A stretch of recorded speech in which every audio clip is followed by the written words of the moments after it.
How's it going? And welcome to episode 135 of On the Wire, proud member of the Pitcher List Podcast Network. Follow the pod on the Twitter at On the Wire Pod. I am Adam Howe. You can follow me at 80Grid. That's all spelled out. And once again, joined by Kevin Hasting. He should be followed on the Twitter at HastingKevin. And this is our first official off-season pod, Kevin. We are recording this a little earlier than we normally do. Full disclosure, we record this on Thursday. We're going to publish it out on Sunday, probably. And so we got a lot of time in between. So a lot could happen. But that's the beauty of off season, is that we have this little bit of a luxury in our timing, so we can get all these pods recorded. The non-luxury we have is the ability to watch baseball today, which was basically canceled due to 4 sweeps of the wild card round. Not necessarily what I expected. How about you? No, I would think there would be at least one of the 4 series that would go to a third game. But so we're sitting here on first week of the playoffs, and we're going to have 2 consecutive days of no baseball. So we're here waiting till Saturday until we get to watch games. But I do these division round matchups. I think we're going to get at least a couple of really exciting series.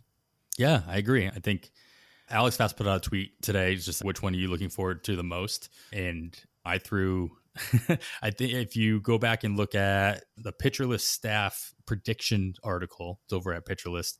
If I'm not mistaken, we picked the Twins to win the whole thing.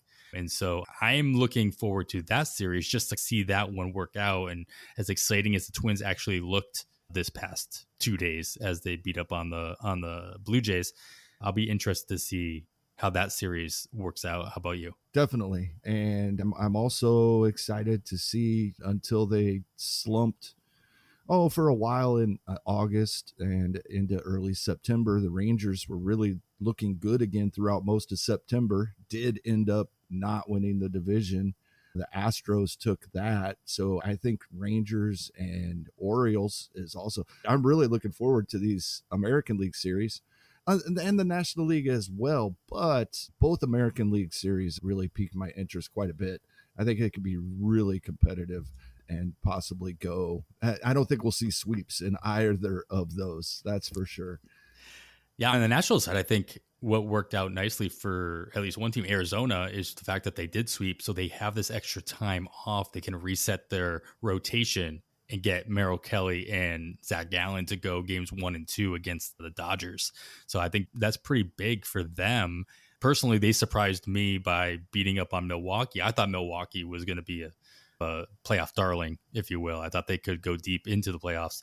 Obviously, we'll get to one of those pieces of news that probably hindered them a little bit in a little bit, but yeah, I think that Arizona team is going to be a fun team to watch moving forward. And if they can pull up the upset on the Dodgers, that'll be a team to watch in the National League. Yeah, the Dodgers don't have the pitching we're used to. So last evening, we mentioned the postseason Hold'em tournament or league that NFBC puts on for the postseason, and it doesn't start until the division round. And a friend of mine that helps me out, we play the league. We'll put in a couple of teams together.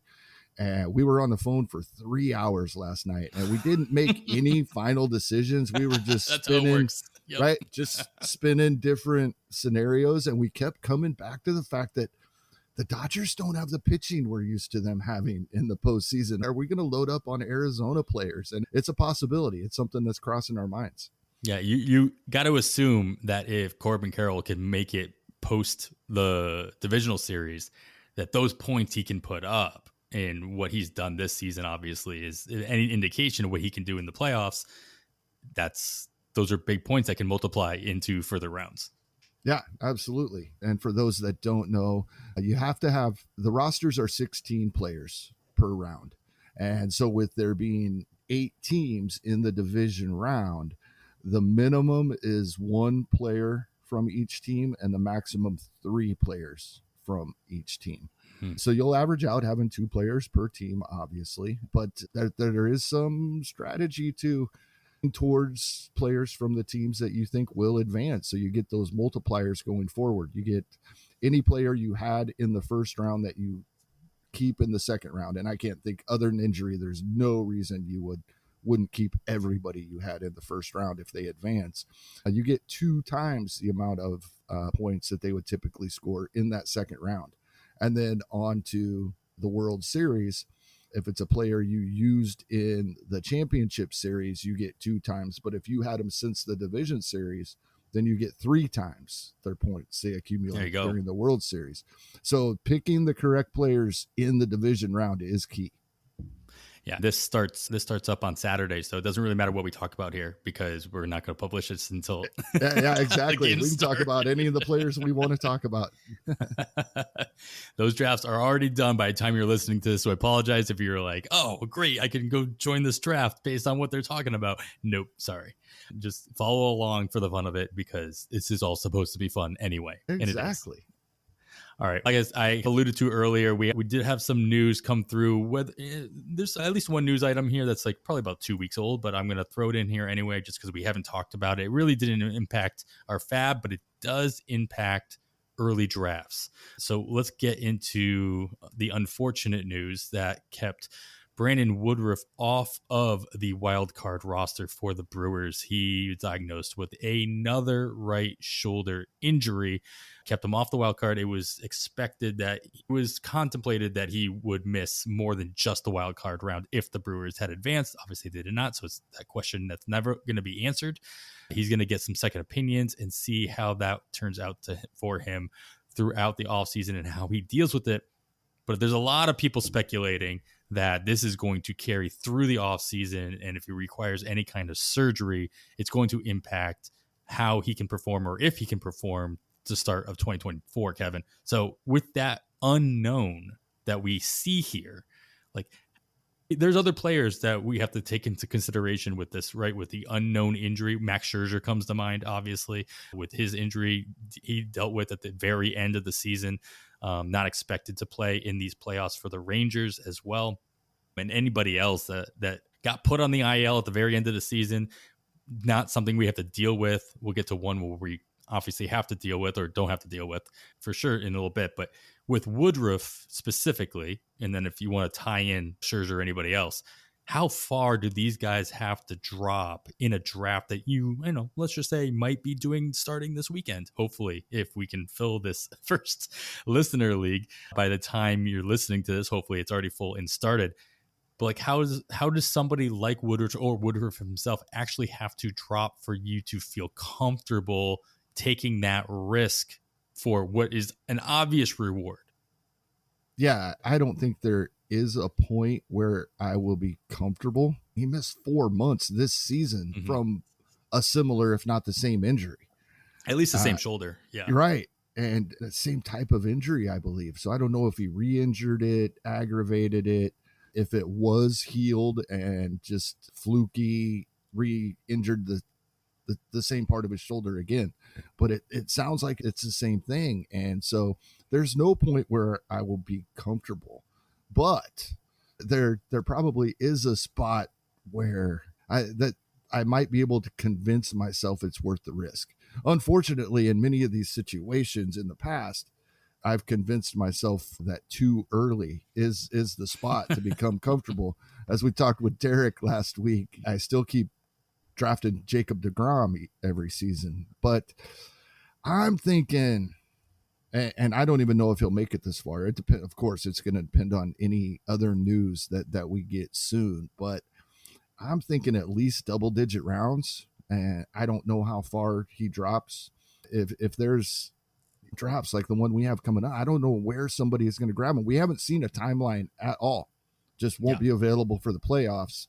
If he missed 4 months of it earlier this season, okay, that he could be ready for spring training if it's the same recovery time or less. But there is just, with Woodruff right now, way too much unknown. It's not even really a risk I'm willing to take at almost any. It would have to get to that point in a draft where we're throwing darts, right? And so I don't see that happening. Now, this is a fab league that we're drafting. Right. Hopefully it has begun by the time listeners are hearing this on Sunday.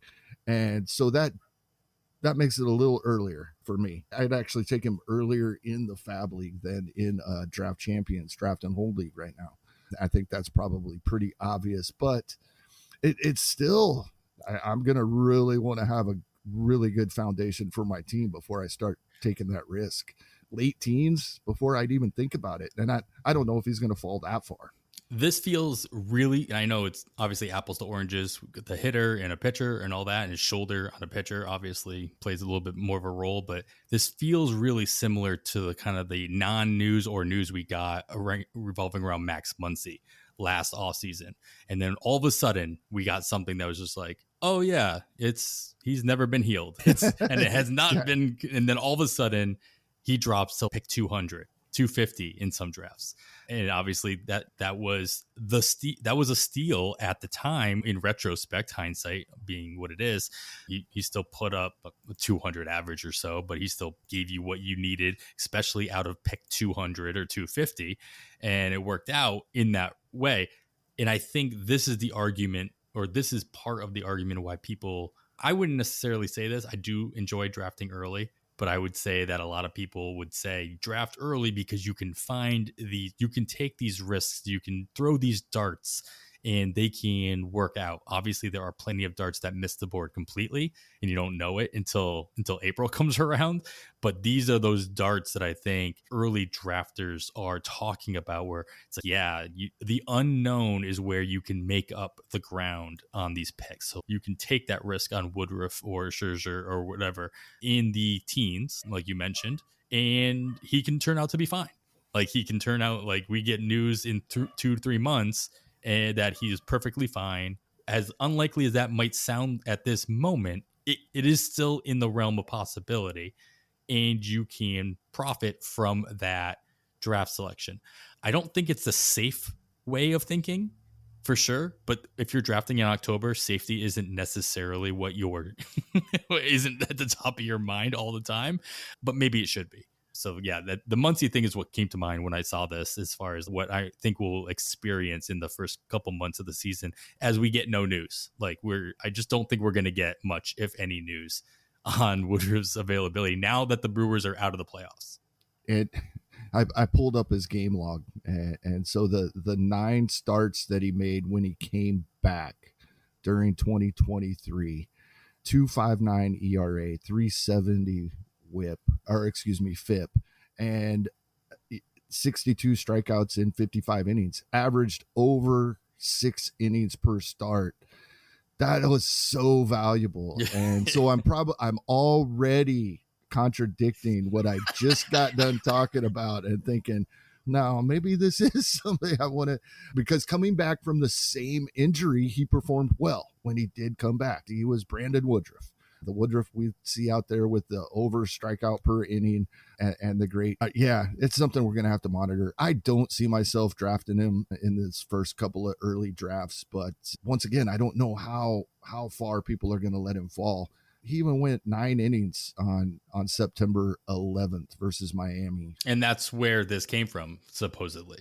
Yeah, but he went 6 innings the following start. Goodness. And then finished up with 5. A dud, 5 innings, 4 earned runs at Miami. He faced Miami 2 of his last 3 starts. So, yeah, it is so tough. And like you said, I doubt we hear much news on this for quite some time. Probably December winter meetings is probably the earliest we can hope to start hearing anything. And so that's going to make it really tough for early drafters. All right, let's talk about somebody who came back from injury at the very last possible second. The Yankees activated Frankie Montas at the very end of the year. He did make 1 appearance on September 30th, right before the end of the season. Went 1.1 innings, did get the win. So cool. He recorded the win in his only appearance in 2023. He walked 1, struck out 1, whatever, all that. Did allow 2 hits in those 4 outs, but it was nice. It was a nice gesture. They didn't have to bring him back, but it was nice to have him come out there and earn the paycheck and all that. Do you see this as anything more than just a nice touch, though, or are you looking at this as a positive thing that he was able to finally make his way back and get on the mound at the major league level before the end of the season? And is that going to impact the way you rank or look at him in any draft? And it doesn't have to be the early drafts. This is somebody else we're not going to get a lot of news on, I don't think, throughout the off season. because the news cycle has ended for him now. Yeah, but for what we do know, as of right now, he's healthy. Paul Sporer was the first I heard talk about this several years ago, and I've heard many others echo it in recent years. That 1 1/3 innings does give me confidence. I love to see it, especially somebody that has been out the entire season. Mm-hmm. It does make me take interest. And then guys like this, the question becomes, how many innings do we expect him to be able to go in 2024, even if he is perfectly healthy all season long? He was down to 144 innings in 2022. That was actually the second most of his career after 187 in 2021. What are we expecting if he's healthy all season? 120 at best case scenario is probably what I'm looking at. I now, guess is that a 120? Is that a 120 throughout 30 or so starts? Or is that 120 in less starts because he hits the IL a couple more times? That's the problem. I think he gets limited in both ways, right? I think they ease him in early in the season, and we would expect that, I believe. But once he is rolling and still healthy, and we're into May and June, they may still not let him go over 5 innings. So then it becomes a bigger issue in the innings per start. So that will be my concern. But I do have more confidence in him being healthy and ready to go, just because we did see that, even if it was only for 4 outs. It gives me more confidence going into 2024. Yeah, that's probably fair. Yeah, I like the call out to sports, like, you're healthy now. That's what's the measurement of health, is your health at this very moment. You can't necessarily worry about what's going to happen. Yes, previous injury is indicative of future injury, or it's a best predictor of future injury. I get that. But at the same time, you're healthy now. You can throw a ball and at the velocity we expect, then you have to go with that. All right. The one I alluded to earlier, Felix Bautista, he made it official. He's going to get Tommy John surgery. Obviously, he'll miss the entirety of 2024. With the typical Tommy John surgery timeline, though, I would expect him to be ready for spring training in 2025. We don't have to worry about that for another 50 or so episodes, though. So let's just talk about what we expect. I don't know. It gets earlier every year. Yeah, that's true. So Baltimore is still going to need a closer, and we're going to we've gotten a preview, obviously, of how they are handling their end of game situation over the course of the last month. And then we're going to see what happens throughout the playoffs. But how we're doing a draft, like we're doing drafts now, we don't get the luxury of seeing how they're going to handle it in the playoffs or what happens. How confident are you that the 2024 closer for the Baltimore Orioles is already on that roster for you to draft? Or would you expect them to go out and get a 1-year rental of somebody with the experience to hold down the fort while Bautista gets healthy? Yeah, this is a tough one, because even teams with good closers and good candidates in their bullpen, with the foundation that the Orioles have now, we expect them to be contenders for quite some time. I think most of us do. But we also expect the Yankees and Red Sox to be back at some point as well. So they can't just say, okay, we're fine. I think they would be perfectly fine with Yennier Cano going into 2024 as their closer. At the same time, they're going to add bullpen depth over the offseason. Good teams add to their bullpen depth in the offseason typically.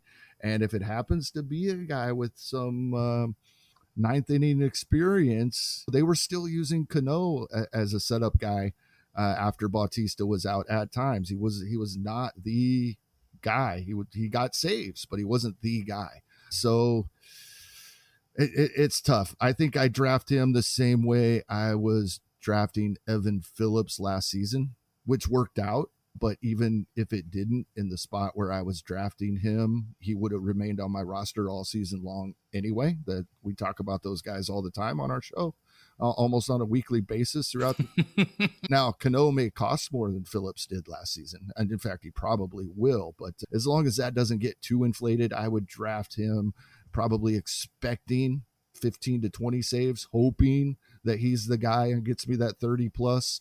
But because of this, I think he probably does come at a little bit of a discount. Probably not we won't get him as late as we got Phillips last season. Yeah, I think I'm in the camp that I guess it really depends on what Baltimore does in the playoffs this year, but I expect them to be active in the free agent market this offseason, way more so than we expected them to, that they didn't actually fall through with last season. But they are obviously at a point where they have the best record in the American League. They number one seed, expected to do some damage in the playoffs, if not go deep into it. And so they have this core that they can very easily build around with the free agent crop that we see this year, this offseason. And there are some interesting relievers slash closers or relievers with closing experience that will be on the market and wouldn't necessarily be looking for a 3 or 4 year deal. Like we have the Craig Kimbrells of the world that, as much as we've seen him struggle at times, really fits exactly what I think Baltimore could need as a 1 year stopgap, and maybe even like a one with some kind of option going into 2025. You have Josh Hader obviously on the market, but that's not a fit for Baltimore in their situation in my mind. He's fit for anybody. Don't get me wrong. But if you're looking for that 1 year guy, Trevor May, Craig Kimbrell, even David Robertson, these guys have the experience at the end, some with less success than others. But I'm expecting Baltimore to make that move. So I'm less confident to take a risk in these early drafts and grabbing somebody like Cano, who, yes, I agree. If he's the guy, it's going to be like any of these situations where you weren't sure who was going to be the guy. And then all of a sudden, they'll realize, oh, there's nobody else on the free agent market. Or, oh, that's right, David Bednar's not actually going to get traded. And then they shoot up the boards. That probably is something I'm not willing to take the risk on in these early drafts. But I would have most of the confidence in Cano to be the guy if it came a little bit more clear that he didn't really have the competition of a seasoned veteran that would come in from the outside. Yeah, absolutely. He'll be 30 years old next season. Cano? Yeah. That is not something I had in front of me. That's why I brought it up. Yeah. I just looked at that. I'm like, he'll be 30 years old. You have the right Cano, right? No. I do. Before the beginning of the season, he will be 30 years old. All right. Happy birthday. All right. One more piece of news, and we're going to get to that after we take this quick break. All right. It's not really news. It's just like this happens every year. There's always managerial openings across baseball. And the ones that I come across so far, please fill in any gaps that I might have left. But there's going to be, we already know of a few. I would expect there to be at least one or two more announced before the end of the playoffs as well. But for right now, we know that Buck Showalter will not be coming back to the Mets. Gabe Kapler was fired from the Giants before the end of the season. Terry Francona had already announced he was going to be stepping down in Cleveland. Phil Nevin is out in Anaheim. Dusty Baker's not committed to Houston past this postseason.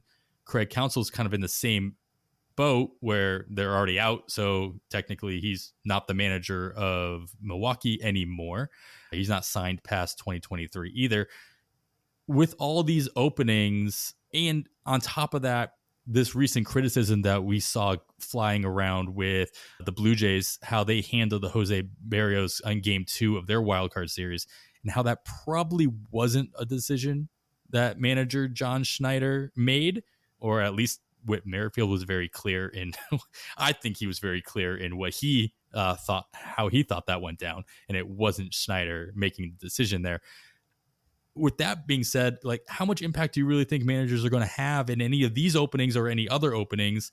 And are there any situations across baseball where you feel a manager can actually, play his hand in how the game is played by that team? Yeah, it's unfortunate all managers are these days are scapegoats, right? And it works, right? You brought it up with John Schneider on Wednesday after Jose Barrios was removed in the fourth inning because there was two lefties coming up. We presume that's why he was lifted after walking one batter, and he seemed to be cruising along pretty well. 47 pitches, right? John Schneider did not make that decision. There is no way he made that decision. But he's getting all the criticism from the fans, right? And that's the only thing the managers are really there for anymore, right? The front offices are making these decisions, and the manager is there for as a PR to go to that post conference after the game and explain why he made the decision that he's not really even the one that made it. So it's unfortunate. I think there are some guys around, and some of it's the old school guys, some of it's some of the newer managers in the league that I think kind of help. It's more the philosophical leaders, the guys that really cater to what he thinks their players need to hear, and that communication, and kind of being a buffer between this new way of the front offices, and it's been happening for several years and longer with different teams, but cushioning the blow on decisions that aren't going to be popular, and holding the teams together. As a Royals fan, Ned Yost was not liked by most Royals fans, even heading into the 2014 wild card game at that time. Still, every loss was, we got Yosted. Everything was Ned Yost's fault. And I loved Ned Yost. And I maintain to this day the Royals do not go to either one of the World Series that they went to in 2014 and 2015 and winning in 2015 without Ned Yost. Those players loved him, and they came together for him. And I think there's still some managers like that. Dusty Baker comes to mind that you just brought up in Houston. I think he's one of those types of managers, gets his players to rally around him. We'll criticize him at the same time for not playing Chas McCormick more often when he's rostered on our fantasy teams. But I think he's a good manager in that regard. And I think that's a good PR guy. Somebody like Dusty Baker handles his players and then is good at getting in front of the microphone and taking the blame, even though the front office did it. Those are the best. That's what teams are looking for now. I don't think they have much of an effect on the outcomes of the games any longer. We saw somewhat recently Aaron Judge come out in favor of his manager, Aaron Boone. I'm assuming it's not just because they have the same first name, but it's actually he had kind things to say about the way he manages and the way he supports that, the way he supports his players. It reminds me of what you just said with Ned Yost and how the players rallied around him. And he's on the other end, Aaron Boone, especially in the last couple weeks of the season, wasn't exactly the best behind the mic as far as explaining the decision-making process. What in the world does Phil Nevin have to do with Anaheim not winning no games, right? But we're firing him. That's supposed to keep the fans happy. We're trying to get somebody new in here, and he's not the problem. So that is a really long-winded way, I think, of both of us saying no. I'm like, exactly. I feel like I bring this up every offseason. I'm like, oh, what kind of impact are we going to, and I always bring back when Matheny came into Kansas City, we're like, oh, this is an old school guy. He doesn't like to run, but it's been provided with a team that runs and knows how to run. He's going to run, and they ran. And so it is, the manager doesn't play as much of a role as people probably would like them to think that they do as far as game management. To your point, yeah, they are still the players' persona. They are still like the face of the franchise in that way, and that can blessing and a curse at the same time. Absolutely. All right. I think that's a good amount of news to go over this week, Kevin. And the thing that we're missing that we talked about at the beginning of the show is that we're missing playoff baseball because they got swept across the board in the wild card round. And now we have the divisional round coming up this weekend to start, and obviously the league championships and World Series after that by the end of the month. With that, so there is still baseball being played. And there are drafts happening now, and there will be drafts happening throughout the off season. And we see this every year, or at least we hear about this every year, right? That there are certain players that can do more or less for themselves in the way that, in which they are able to make a name for themselves in the postseason. We'll get to a couple of guys that I noticed grabbed some ADP from last year while I still could from NFBC and compared some players who did really well and at least one player who didn't do that well and how that might have impacted their ADP in early drafts compared to, say, November drafts or just past the postseason. So what I want to talk to you about is who are the players that you're either looking at or expecting to either have already made a bigger name for themselves based on what they did in the wild card round or what they could continue to build on moving forward throughout the playoffs, and thus is how much of an impact is that going to play in your evaluation on them moving forward.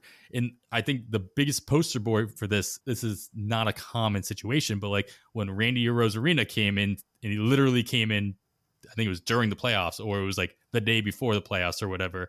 And he did obviously really well in that time, wins Rookie of the Year the following year, but he lit the world on fire from the get-go in the playoffs on the biggest stage. And so he became a household name in a way really quickly in this short period of time. We talk about short samples and how they need to be put into context and all of that. The playoffs, they are a different environment. They are a different situation. So first and foremost, Kevin, how much are you allowing playoff performance to influence your evaluation of any player, whether they're a pitcher, a hitter, any position? I think I really try, the sample size is extremely small. So I really try not to let it to affect me at all. Of course, that's almost impossible, but I do try to minimize it. And the times that it is something that I will intentionally allow it to influence some of my decisions is if a guy came back late in the season from injury, and or somebody that we saw improvements from due to something that we can see, a concrete change that they made during the season and began to improve, and does that continue throughout the postseason? But in most cases, it's fun to watch. It makes us remember some of these guys a lot longer after they retire than others. Just one good, or a couple of good postseasons. I mentioned to you off air that I had a 3-hour phone conversation with a friend last night trying to get our postseason lineups ready to go. And we kept referring to, we need to find our Mark Lemke, right? Who's our Mark Lemke? Right? Because he wasn't the greatest superstar, definitely wasn't a superstar, but in the postseason a couple of times he was a superstar. Sure. Right? And so when a guy like that does come around, it's hard not to let it influence our decisions the following year. Oh, if he could do it in that situation, he can definitely do it in the middle of April. It's hard, but unless it was a tangible change and we're looking for continued improvement, or like I said, somebody that came back late in the year due to injury, we shouldn't really pay any attention to it at all. I think that the thing that I look at the most in playoff is usage, and it is especially in the bullpen. So if a team is willing to forego their closer in a closing situation for their second in command or even their third based on the situation, and they haven't really done that all season, like they went with their guy. Washington did this when they won the World Series. All of a sudden, Daniel Hudson was their closer, and he wasn't their closer all season, but he was the closer during the World Series. That made everybody stand up and watch. I'm like, oh, okay. They trust him in the biggest of situations. This is probably going to be something that they look at in the offseason or make a change the following season. The usage of starting pitching obviously is going to be a little bit different, though it is always interesting to see which starter doesn't make the rotation in a short series, as we saw with this wild card round. Is obviously or what pitcher gets lifted in the 4th inning after giving up one walk. Yeah, exactly. But like you always go into, hey, if you can go into the playoffs with a with a solid 1-2-3. This is why I like the Brewers going in before Woodruff injury was announced. You have that 1-2-3 punch of Burns, Woodruff, and Peralta. It doesn't matter who 4, 5, or 6 would be. They're not in the rotation in the playoffs ultimately, unless you have a 4-game stretch where you have to throw somebody else out. But for the most part, these 3 guys, they're going to be your horses through the playoffs.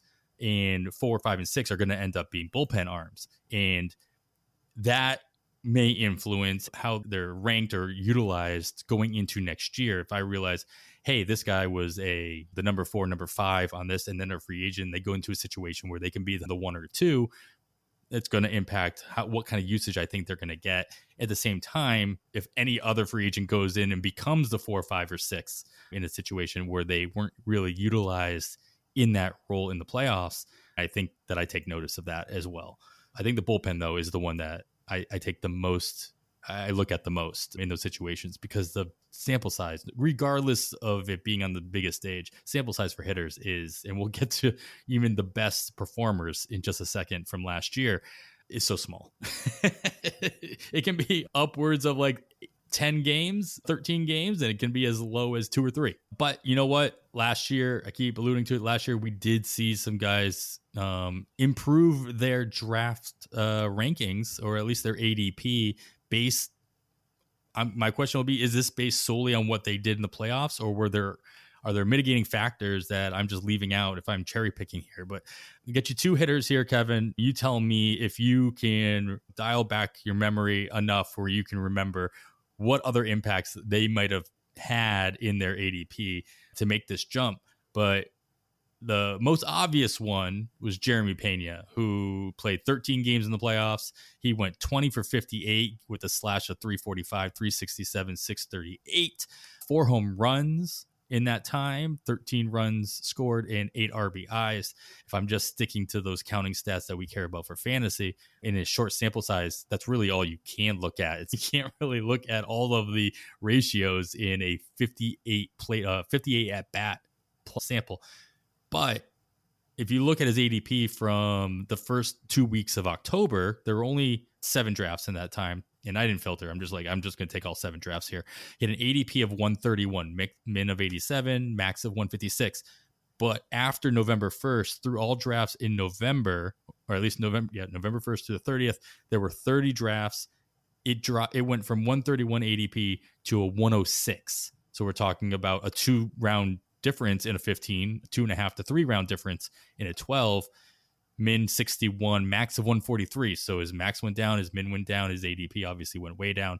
Harrison Bader, he only played 9 games. He batted 333, 429, 833 with 5 home runs, 8 runs, 6 RBIs. His ADP was just shy of 200 in those earliest of drafts. It dropped to 172 in November drafts. Again, min and max dropped considerably as well, but we're talking in the 130 to 213 range during the month of November.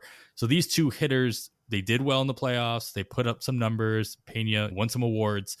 Do you think that what they did in the playoffs influenced that ADP bump, or were there other things that might have been thought about with these 2 guys? Absolutely, with Pena. When you're the MVP of 2 of the 3 postseason series at the eventual World Series champions place, that's going to affect things. And that's what we got from Pena. And other than the power being less than what we saw last season and in those postseason games, Pena was fine this year. I think where he was drafted, even after the so-called playoff tax went into effect, I think we definitely wish we would have seen more than 10 home runs, but got up over the 80 runs. Here's the thing about Pena. If you go back and look at his game log, he's hitting 8th or 9th a good portion of the season with several long streaks of hitting second. Now, I didn't dive into this. I think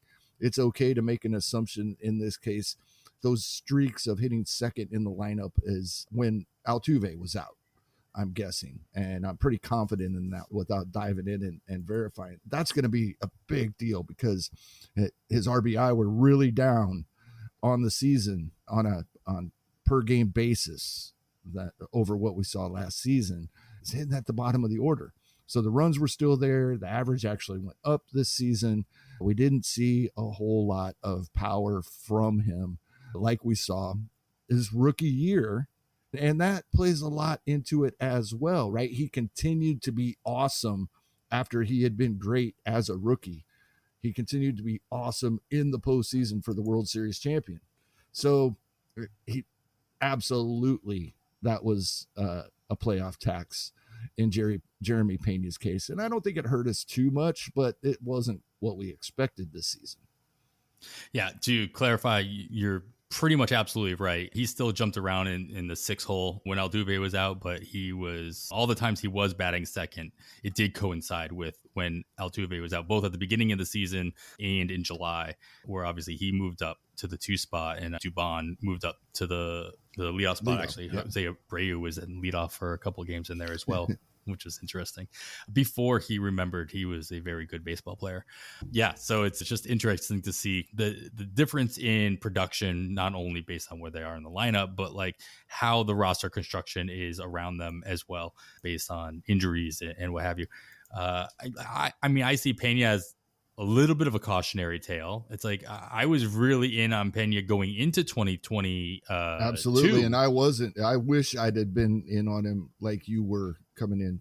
But that's a whole different podcast topic where we talk about these prospects who find their way into an opening that you might not have seen prior without after free agency works its way through, and you realize, oh, hey, they don't have a shortstop. They probably are going to play this guy who is their shortstop of the future anyway. So there's where Jeremy Pena comes in. Bader, on the other hand, I think the postseason influenced this, but we've never seen him get much more or many more than 400 plate appearances in a season. And I think his postseason gave people wishful thinking. Like, okay, he's healthy. He performed at the highest level of Major League Baseball. And in the postseason, he was awesome. 5 home runs. They have to play him every day when he's healthy. And so the postseason had to do with it, but I don't think it was as warranted as it was with Pena. Yeah, this is a situation where you have to remember who these guys actually are. And they are who we thought they were, right? It's like that whole montage. And Bader still is who we thought he was, like somebody who's, when he's on the field and is healthy, can be very good. The power is a little surprising. The 5 home runs in this short period and only 30 at bats. Bader was brought on to the Yankees, traded with Jordan Montgomery for the outfield defense. He could play center field, and the speed factor, the power was a bonus in my mind. It's there, but it's not like the carrying tool. And so to see that, it's like you have to. I see that, and I have to take that with a grain of salt. It matched his regular season total. Yeah, exactly. And now he had 16 in 2021. So that plays into it as well, right? Oh, he's got it. It's coming back. There it is. Coming back. He can be a 2020 guy. No matter how the numbers move, no matter how many home runs become as impressive as they once were, and no matter how many more stolen bases it's going to take for our fantasy leagues, 2020 potential is always going to be appealing. It's going to be a topic. Yes. It's just good. Yeah, exactly. Yeah, he can be a 2020 if he can get the 600 at bats. That's the key part. We talk about this with projections. It's like projections are great to use, but you need to adjust based on what you think the total plate appearances or total innings are going to actually be, because that's all what those projections are based on. All right, I got a couple pitchers here that we need to get to, and we're going to get to those, and also some players that we're looking at for 2023 playoffs right after this break. All right, Kevin, I got 2 pitchers from last postseason that adjusted their ADP based on their performance. One good, one not so good. We'll start with the positive here. Christian Javier, he pitched in 3 games. 2 of them he started. Did go 2, so he got 2 wins out of that short sample size. 12 2/3 innings. He only let up 1 earned run. 5 walks, though. 16 strikeouts in those 12 2/3. That equates to a .71 ERA. He had a very early draft ADP of 95-ish, min of 77, max of 134. His November drafts, though, he dropped down a whole round to 83 and with a minimum pick of 61, max of 116. So big drop in his picks became more condensed as well. So like the difference between his min and max was much less. His max went down a good 30 spots as well. So nobody was taking too many chances on missing out on Christian Javier as they were in the very earliest of drafts. Christian Javier was a darling of communication throughout the offseason. Everybody's talking about him anyway. He didn't do himself any harm with this playoff performance, at least on a total scale. Obviously, also pitching for the Astros didn't hurt as well. The biggest of biggest stages, always in the spotlight. Do you put any influence on what he did in the playoffs into how that impacted his ADP? Or do you just think this is a situation where everybody's just talking him up because they saw what he could possibly do, the role he was going to get moving into 2023? We're not going to talk about what he actually did in 2023. I mean, you can, but that's not what influenced this draft cost. What are your thoughts on Javier and what he did? Yeah, the postseason absolutely had some influence. Now, he was, like you said, he was already moving up draft boards from the previous season, obviously. He'd only had 9 starts in 2021, had 25 in 2022, and they were very good. So he was already on people's radars, but then his postseason performance just gave it that little bit of extra boost. I remember watching World Series games in Arizona, and there's all hundreds of fantasy baseball fans here watching him perform. There are worse places to watch the World Series. Yeah, yes. Absolutely. But he was the talk of the postseason as far as pitchers go. I think everybody was enamored with what he had been doing throughout the season and then keeping it up in the postseason. So it absolutely contributed.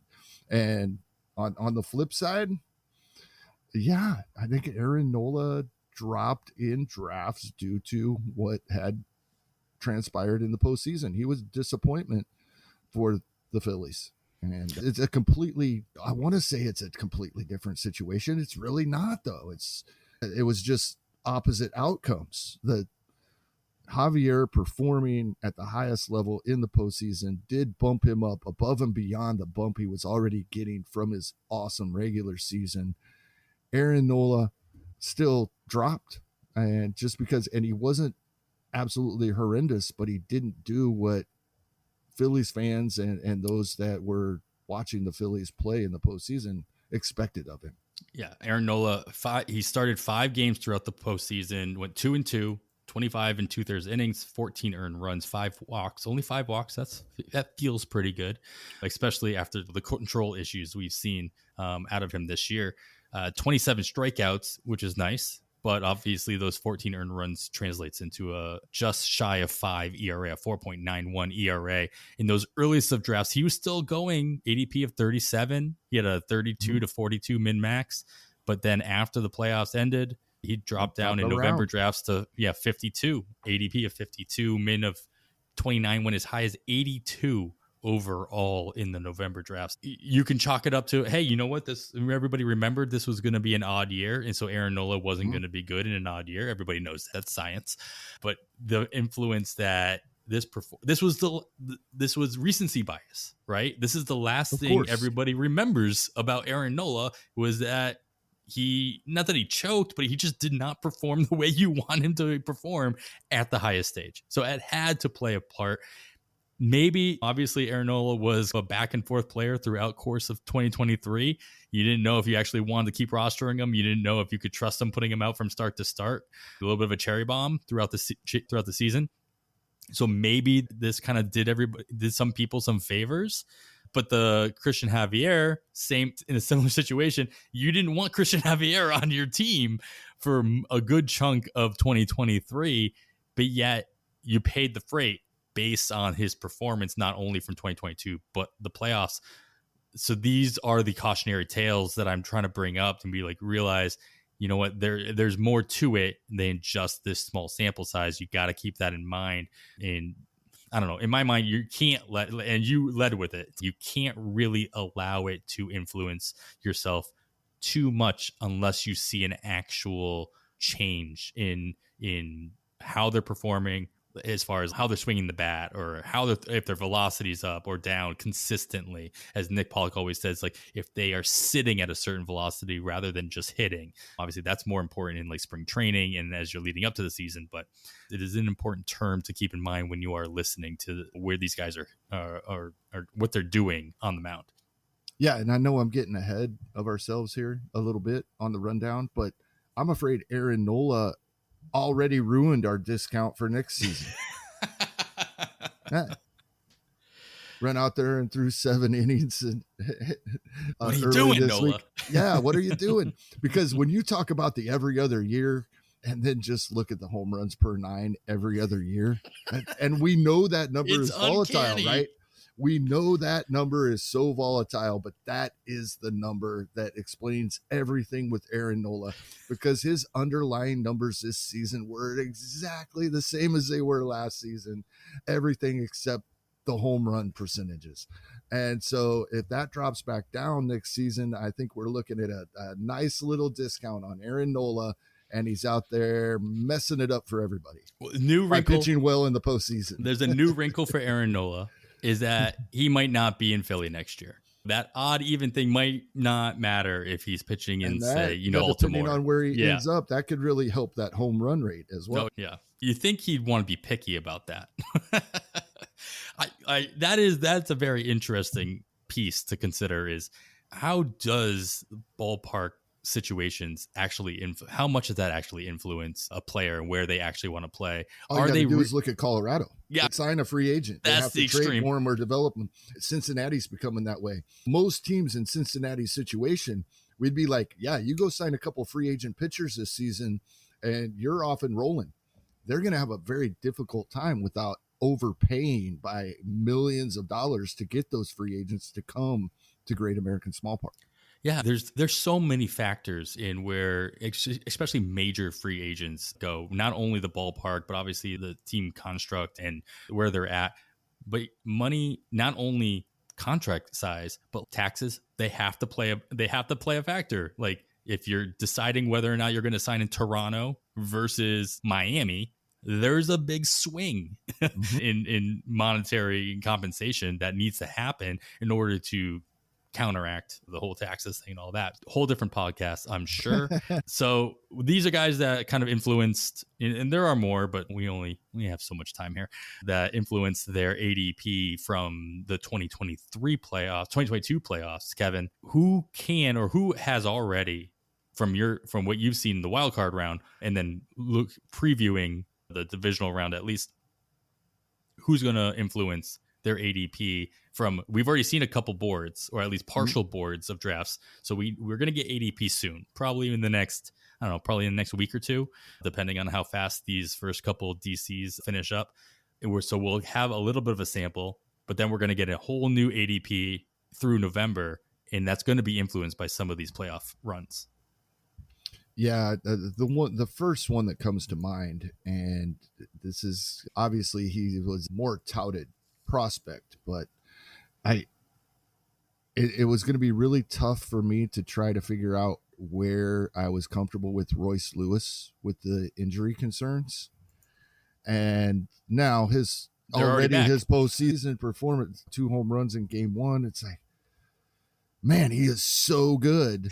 And he's probably going to be drafted higher than he should be with these injury concerns. And after some of the, in hindsight, mistakes I made this past season, I thought I learned my lesson with Christian Yelich a few seasons ago, and then I was right back to my old ways this season. And a guy like Royce Lewis, when healthy, I would love to have him, but I think his postseason is going to send his costs soaring in draft season.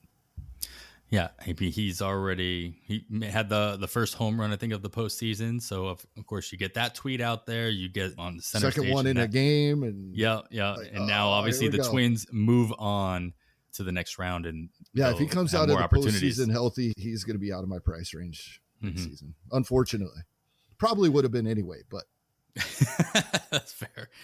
Yeah, I think that there would have been opportunity for some of the younger guys in Tampa Bay to have made names for themselves that aren't going to get the opportunity.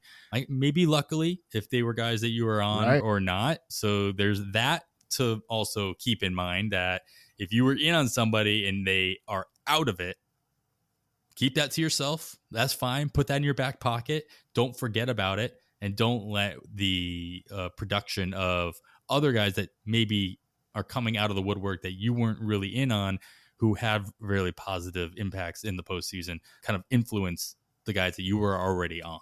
100%. Anybody else besides the obvious Royce Lewis, the low-hanging fruit, if you will, just because of what he has already been able to do in the wild card round? Obviously, we've got guys in Baltimore who haven't tasted the postseason in ever. Not only because of their youth, but also just because of the franchise's lack of the actually making it to the postseason in, oh geez, I forgot what year it was, but it's been a while. And so Baltimore is the new team on the block. Houston hadn't played in a wild card game, so obviously they've been around just about everybody on that roster.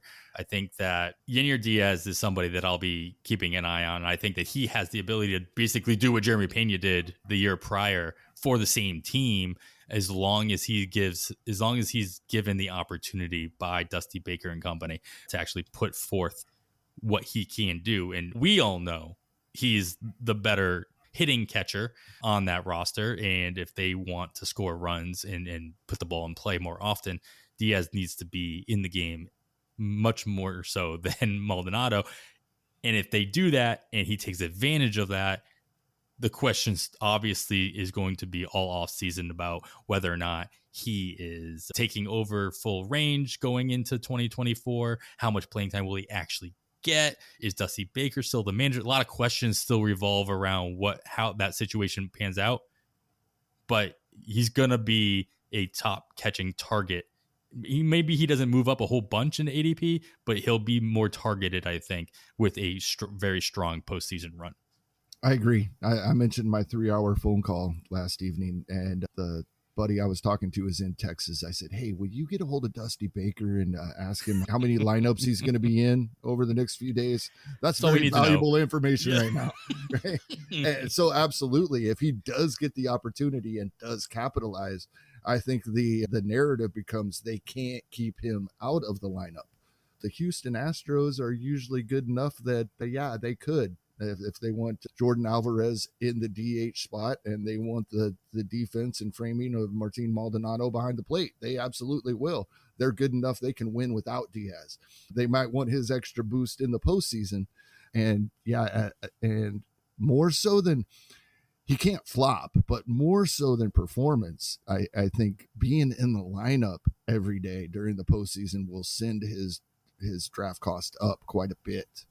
We'd think that, they trust him in the postseason, just like we were talking with pitchers earlier.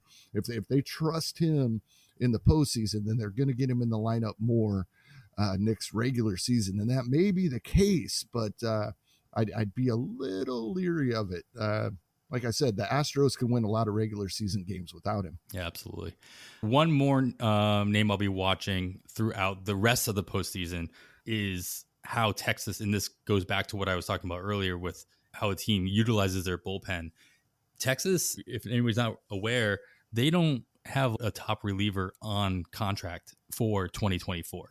Jose Leclerc is the only one, and he has I believe it's a team option. So it's likely that he is brought back. But Will Smith's a free agent. I think Jonathan Hernandez is also a free agent as well. So Leclerc is pretty much the obvious in-house closer that they have if they don't go out and get somebody else on free agency like we talked about with Baltimore's possibilities. But how they utilize Leclerc in this, the remaining part of this postseason, as far as deep as they get. And if he is the consistent go-to, and I know that there was a lot of back and forth over the course of, obviously, with Chapman and Will Smith, and then Leclerc was getting in on the action as well toward the end of the season as well. Again, we are in the biggest stage here.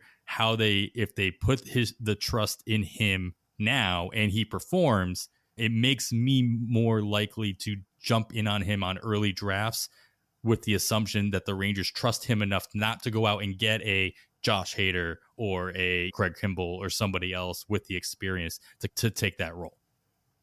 Yep, I agree. Another Ranger as well that's probably going to be fairly popular as we get into early drafts, but a big postseason could send him skyrocketing, is Evan Carter. Yeah, we're already after 2 postseason games. I was seeing comps on Twitter to Kyle Tucker. If that's not going to send your draft costs soaring, I don't know what will. I think the only thing that'll up that is if all of a sudden they find a way to get Wyatt Langford into the postseason roster. Yeah, and he just absolutely skips everything. And then, we're already expecting him to be on the opening day roster. That would be something if they found a way to circumvent that and made him eligible for that. All right, Kevin, anybody else that obviously stands out that we haven't talked about? There's still obviously a lot of players and a lot of things that can happen, but I think those are some pretty good names that they have the ability of really impacting how people are looking at them, especially in drafts. Like nothing's going to happen with the guys at the top. Like Kyle Tucker can't do anything to change his ADP besides something really. Never mind. I'm going to edit that part out. Don't say it. But like these guys aren't going to do anything. For anybody who's already going in the first 2 rounds is not of concern. We're talking. This is why I brought up Jeremy Pena, who's going in the 130. You go 130 to 106. Not guys that are going from 2, which isn't going to happen anyway. Anybody else that worth mentioning? Some of the young Dodgers pitchers, I think the Dodgers don't seem to have the depth at pitching we're used to them having, almost limping into the postseason as far as pitching goes. If guys like Bobby Miller go out and dominate, that's just going to, they're already going to be popular anyway, but that would definitely boost their value in the early draft season. It would go up dramatically, I think, if those guys perform. Younger players in general, right? I think some of the guys that, even if we've seen them all season long, even if they were with the team at the beginning of April of last year, it still just verifies what we saw throughout the season. And if they came up later and on throughout the season, and maybe even if they struggled at points during the season, if they perform in the postseason, we get it in our heads, oh, if they can do it in the playoffs, then they can do it against anybody. So young players in general as well. Yeah, I think Ryan Pepio has the opportunity to be this year's Christian Javier. 100%. Like maybe not with the same exact strikeout rate that Javier brought to the table, but he's already got some hype based on what he was able to do toward the end of the season with the Dodgers. And if he's able to build on that, even if it is from a bullpen perspective, which it most likely will be the majority of the time, he might get a start. But I think those are higher leverage situations. They get even more focus. And he could easily go 2 innings, 2.5, 2 1/3, maybe even 3 innings in certain situations. Just not if he was pitching for the Blue Jays, that is, of course.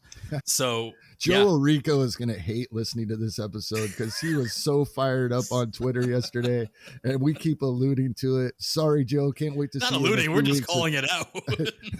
I can't wait to see it here in less than 4 weeks now. But yeah, sorry about your Blue Jays, man. Yeah. And Joe can make it up by kicking all our butts in the draft in our first listener league draft. He is signed up. Yes, he is. If you are not signed up, make sure you are DMing me, DM on the Wire Pod. Ask us if by the time this comes out, there's still an opening. Hopefully there is not, but we will be doing more drafts throughout the season. I would say, Kevin, at least 1 a month. That's pretty much what we did in the first half of the offseason last year. We did 1 a month, and then we upped it to 2 a month as we got closer and closer to March. So yeah, we'll mix and match a couple 15s, a couple 12s. So if you like those 12s, you can wait for one of those. We'll do at least one more 15, I think, just so we can combine the leagues and have an overall prize of a Yoo-hoo shower, but it's still an overall. And I would be remiss not to bring up the fact that we do have final standings for the 2023. Tweeted that out. We had a change. Yes, that was a surprise. And actually, Kevin, I don't know, but I don't want to speak for you, but I didn't notice until we got the text. So it's me looking at every league I'm in, right? First and foremost, we invited KC Bubba. We invited KC Bubba onto the show because he was leading by a decent amount, KC. And then he fell down. I think, I don't have the standings in front of me, but I think he ended up being fourth overall. And then listener Adam Lazarus, hopefully, Adam, I'm saying your name correctly, the last name correctly, but Adam Lazarus, not on Twitter, can't tag him, or at least you didn't want to give me his Twitter handle, which I do not blame you if that's the case. Congratulations. He held on to that first spot. Oh, wait a minute. One last possible second. They made all the stats from the Thursday Miami Mets game official. Only 8 innings. That's it. The top of the 9th didn't count. Yeah. Only 8. And yeah, so all those, any of the stats that might have happened in the top of the 9th, Miami scoring those 2 runs, those go out the window. But their stats go final. And lo and behold, we have a co-overall champion. The one and only Yancey. Ian jumps up into a share of first place with Adam Lazarus. So congratulations to both Yancey and Adam. Hopefully we can get you guys back on, or Yancey back on the pod, and Adam, if interested, we'd love to have you on the pod as well in the near future this offseason to talk about that and then your plans for 2024 as well. So congratulations to all you guys. Thank you everybody who participated. We had 10 leagues of 12, 120. Obviously, there were a couple double entries in there, so we didn't have 120 individuals, but we had 120 teams. I would hope and expect that we will get just as many, if not more, for the 2024 Listener League between the 2 sets of leagues that we end up doing. So if you're interested, shoot us a DM. We'll get you on the pre-registration wait list, and we'll definitely get you in. And we're going to keep all of our leagues at $50, very approachable, really good prize pool. Kevin, you talked about that on the last show or the previous show, because these are satellite leagues. We do an overall, but it's just for fun. So all the prize money goes right back into the league winners, and NFBC takes their cut, but it's a much smaller cut than when you play in an overall contest. So that's nice. Yeah, and when you're DMing myself or Adam or at On the Wired Pod, let us know when you'd like to draft so we can start planning how many drafts per month that we're going to try to roll out. Yeah, and how many you want to do. Let me know. Let us know that too, because we had lots of people. I think we had at least 1 or 2 people do every single one. Shout out David Odom. I think you were in every single draft. Congratulations on your success in that as well. He's in this early draft as well. Yep. Glad to have you, man. And we'll have a good time once it's full and drafted. Got some fun people in it. Hopefully it's full. Hopefully all this doesn't matter. But we'll get the next one exactly rolling soon. Cool. Gavin, anything else you want to add before we head on out of here? No, just another reminder. We've talked about it the last couple of weeks. Scrape your data if it's something you want to be looking at through the off season, especially when we're talking these early drafts. It can become a little difficult to get some of the information you may be looking for. And enjoy the postseason. Have a good time. We love baseball first, right? Yeah, baseball first. Baseball for all.